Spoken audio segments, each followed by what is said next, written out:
We continue now at the top of Daf Ayin Chesam and Beis Mesechet Kesuvos. This is Kesuvos Daf 78b.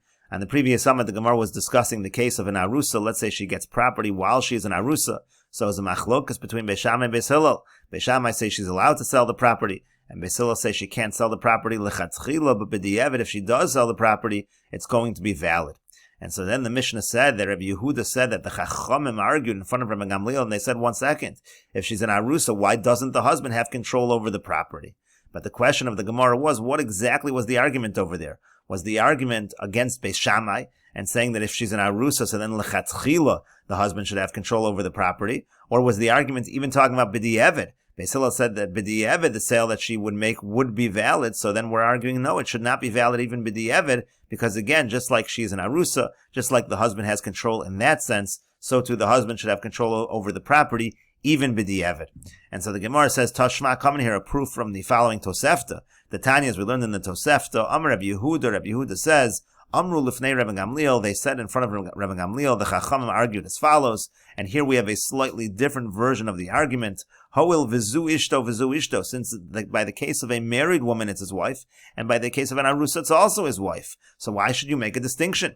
Zu mechara batel, avzu mechara batel. Over there in the case, meaning by the nesua, if she sells even b'diavad, you see her clearly we're talking even b'diavad, so then it's not going to be a valid sale. So too over here, they were arguing by an arusa, even b'diavad, it should not be a valid sale. And so Amar Lehen, so he said back to them, Al hachadoshim, anu boshim, on the new property, on that we're embarrassed that he has that much control. Ela shatem megalgalim, oleinu es hayeshanim, you're saying this is true even by the older property. And in any case, the Gemara says, Shema Mino, you see from this Tosefta, Di'evid ka'amar Shema Mino, you see that they're arguing even b'di'evid, even in that situation, it should not be a valid sale. And Rashi over here says, Tashma Amar Rabbi Yehuda, Hoil vizu ishto nesua, again, since a married woman is his wife, vizu ishto, and an arusa is also his wife, ma nesua, just like if she's married, naflu la mishanisis machra batel. We said that if the property comes to her after she's already married, so then even b'di'evet, it's not a good sale. Kerektani b'masnisan habal motzi v'chulu, that's what it says in our Mishnah, the husband can take from the lakuchos. Avzu shenaflu la kashi arusa, so too if the property came to her when she was an arusa, yeh machra batel, if she sells it, it shouldn't be valid. Ve'afilu kashio darusa, even if she's selling it while she's an arusa. And they responded, and he responded back, Amar Lahem, he said to them, Al achadoshim shatem omrim aleim mazu mechara batel. We're even embarrassed about the nesua case, that you're saying that b'diavad it's not good. Anu boshim, we're embarrassed. Al mashamarnu batel, on the fact that it's not valid. Ela shatem omrim li aleim mazu mechara batel v'chulu. Now you're arguing to extend it even to an arusa, so that was his response. And the Gemara continues, Tanya, we learned in a Brayso, Amar Rabbi Chanina ben Akavya, Rabbi Chanina ben Akavya says, Lo kacha shivan Rabbi Gamliel lechachamim. This was not the response of Rabbi Gamliel to the Chachamim, Ela kacha shivan. Rather, what he responded was as follows. He said, Lo im amartem bin nesua, that which you say by a nesua, by a married woman. So there we say that if she sells the property, it's not going to be valid. Shekein bala zakoy b'mitziyaso v'maisiyadeo v'afaras nedareh. Because when it comes to a married woman, so the husband he merits in that which she finds, and let's say maisiyadeh, her earnings, he's able to annul her vows. The husband has more control by a nesua. So Tomer ba'arusa, should you say the same thing by an arusa? She'ein bala zakai lo b'mitziyasa v'lo b'maisiyadeha v'lo b'hafaras nedareh. There the husband does not have that which she finds. He doesn't get her earnings. He's not able to annul her vows. So therefore an arusa and nesua are totally different. You can't compare the two. So when she sells, when she's an arusa, in such a situation, it is going to be valid. And so the Braisa continues, Amru lo, so the Chachamim said back to Rabbi Gamliel, Rabbi machra ad shelo nisis. So Rabbi, we understand what you're saying if she sells it before she actually gets married. But nisis v'achar kach machra ma, but what if the property came to her before the marriage and then she already got married and she sells? What would be the halacha in that situation? And Rabbi Gamliel responded, Amar lahu, he said to them, even in this case, Avzu, even in this situation, mocheres v'nosenes v'kayim, she can sell and she can give, and it's going to be a valid transaction. And so then the Brisa continues, Amru lo, so they said back to him with regards to a married woman, Hoel v'zocha b'isha, but if he's now merited to have her as a wife, lo yizke b'nechasim, shouldn't he have merit over the property? Why is that true, that she's able to sell in this case? Amar lahem, so he said to them, Al hachadoshim anu boshin, we're even embarrassed about the new property. Ela shatem megalgalim oleinu es hayeshanim, and you're saying even the old property, meaning let's say she gets the property after she's a married woman, we're embarrassed that he has that much control. The property that she got before she was married and now she was married, you want to go even that far we will not go. But the Gemara continues, Va'anon tanan, but didn't learn in our Mishnah, Ad shelo nisis v'nisis, if she got the property before she was married and then she got married, Rabbi Gamliel Omer, that Rabbi Gamliel says, im mochra v'nos nakayim, if she sells, if she gives it away, it's going to be valid. But he doesn't go so far as to say that lechatchila she can sell and give it away in such a situation. And the Gemara says, Amar Rav Zvid says, Tani mocheres v'nosenes kayim. That's the way it should be taught in the Mishnah as well. Rabbi Gamliel goes so far as to say that, again, if she got the property before she was married, and then she became married, she can even sell and give it away, lechatchila. And the Gemara continues with another answer. If Papa Amar, if Papa says, Lo kash, it's not difficult. You have this contradiction within Rabbi Gamliel. Let's say she got the property before she was married, and then she became married. Lechatchila, is she allowed to sell it, or is it only b'diavad? But it's not difficult. Rabbi Yehuda, I'll leave it to Rabbi Gamliel. In one case, we're talking according to Rabbi Yehuda, according to Rabbi Gamliel, and Rabbi Chanina ben Akavia, I'll leave it to Rabbi Gamliel. But in this last case, in the Brisa, it's actually Rabbi Chanina ben Akavia, according to Rabbi Gamliel. He even goes so far as to say that lechatchila she's allowed to sell, and lechatchila she's allowed to give it away. And Rashi over here explains, V'rapapa Amar lo kasha masnisin dekatani im machar, the Mishnah, which says Rabbi Gamliel only allows it b'diavad, that's Rabbi Yehuda, that's according to Rabbi Yehuda. The iu masik v'yamar lo desvira le aliba de Rabbi Gamliel afilu bo'oda arusa, because he's the one that said, according to Rabbi Gamliel, even when she's an arusa, lo timkor lechatchila, that it's not lechatchila that she's allowed to sell. V'chol shekein b'nisas kodem mechira, certainly in a situation where she was already married before the sale, it's not lechatchila that he's allowing it, according to Rabbi Yehuda, it's only b'diavad, it's only according to Rabbi Chanina ben Akavia that Rabbi Gamliel goes so far as to say that lechatchila it's allowed. The Afagav Da'iri Rabbi Chanina b'Seifa. Now, even though Rabbi Chanina is in the end of the Mishnah, Lav de Model Rabbi Yehuda to Rabbi Gamliel im Mochre Islay Ela Mocheres Lechatchila. So Rabbi Chanina doesn't mean to say over there that it means only b'diavad. He's actually saying even Lechatchila. Umaydelo Parish Rabbi Chanina b'Masnisin Parish b'Braisa. That which you don't see clearly from Rabbi Chanina's words in the Mishnah, you do see it from this Braisa. But the Gemara continues, Rabbi Chanina ben Akavia ke Beis Shammai. But if that's the case, is Rabbi Chanina ben Akavia really going like Beis Shammai? As Rashi over here says, Rabbi Chanina ben Akavia do Amar Keman ke Beis Shammai. Is he going like whom? Is he going like Beis Shammai? Bitmiya, that doesn't make sense. To Beis Hillel, because according to Beis Hillel, afilu b'mocheres be'erisin. Amri lechatchila lo. Beis Hillel said that even in a situation of erisin where she's an arusa, lechatchila she should not be selling. V'im ba lokeach lebezin limolech, and if somebody would come to bezin to decide should I purchase or not, amrinon lo tizbon kol shekein mishanisis, we would say don't do it, and certainly that would be the case if they were married. So how could it be that Rabbi Chanina ben Akavia is going like Beis Shammai? And the Gemara answers, Hachi Kamar, here's what Rabbi Chanina ben Akavia is saying, Lo nechleku Beis Shammai Beis Hillel al davar zeh. The Beis Shammai and Beis Hillel actually don't have this dispute. He disagrees that this issue by Erisin was ever a dispute between Beis Shammai and Beis Hillel. And the Gemara continues, Rav u'Shmuel da'amri tarvayu, Rav and Shmuel, they both say, whether the property came to her before she was an arusa, or whether the property came to her after she was an arusa, but then if she gets married at that point in time, so then the husband is allowed to take from the lakuchos, even b'di'eved, her sale is not going to be good.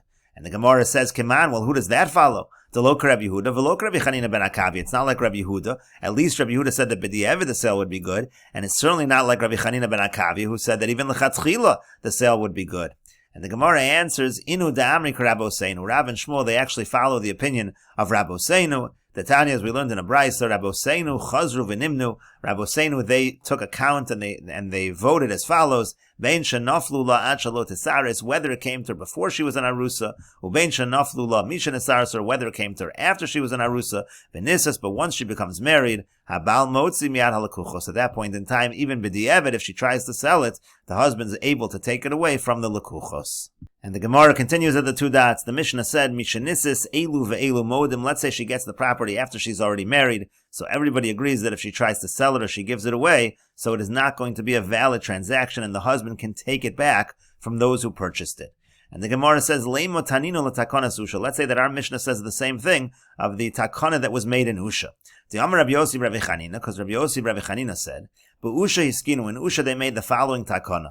Let's say a woman has property. Again, this is property that she is the owner of. She has inherited it, and she sells that property. Now, by nechse melug, the husband benefits from the fruit of the property, but the actual property, the principal, that's owned by the wife. So let's say she sells it, while her husband is alive, v'meisa, and then she dies. Habal motzi miyad halakucho. So the husband is allowed to take that property from those who purchased it. And so therefore it seems to be the same idea. You have this property that the woman is selling, and the husband is allowed to take it from the lekuchos.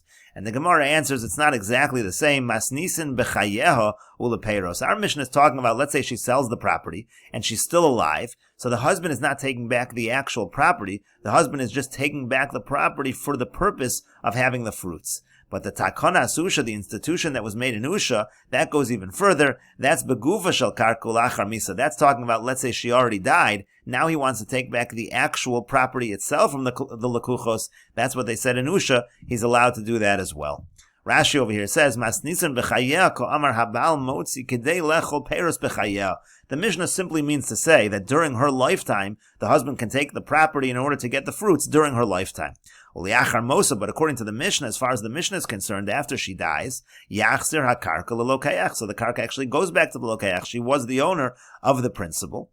V'afilu meisa b'chayiv. Even if, let's say, she would die while he's alive, lo yirshenu habal. The husband would not get that property, the actual property itself, as opposed to the fruits. The husband would not get, according to our Mishnah. V'yasu b'usha. But then they came along in Usha and they said, v'tikon, and they instituted as follows: da'afilu gufa shel karka yoresh habal. Even the actual property itself, the husband is able to take. He's able to inherit. And the Gemara continues at the two dots. The Mishnah said, Rabbi Shimon cholek bein nechasim. Rabbi Shimon makes a distinction between different kinds of property. As Rashi over here says, Rabbi Shimon cholek yesh nechasim shemachara kayim. There's some property where if she sells it, the sale is going to be valid. V'yesh nechasim shemachara batal. But there are other kinds of property where if she sells it, it is not going to be valid. And the distinction he made was, is this property that was known to the husband, or is it property that was not known? If it was property that was known to the husband, so her sale will not be valid. But if it's property that was not known to the husband, so then in such a situation, the sale would be valid. And the Gemara says, Elohen yaduin ve'elohen she'enon yaduin. These are considered known properties, and these are not known. What's the difference between the two? Amar Rabbi Yossi Rabbi Chanina said, Yaduin mikarkai. When we're talking about known property, that's like land. She'enon yaduin metaltalin, and property that's not known to the husband, that is the metaltalin, the movable property that she inherits. Rashi over here says, Yaduin mikarkai val menas osan nechasim nisa. When he marries her, he's thinking that property is going to him.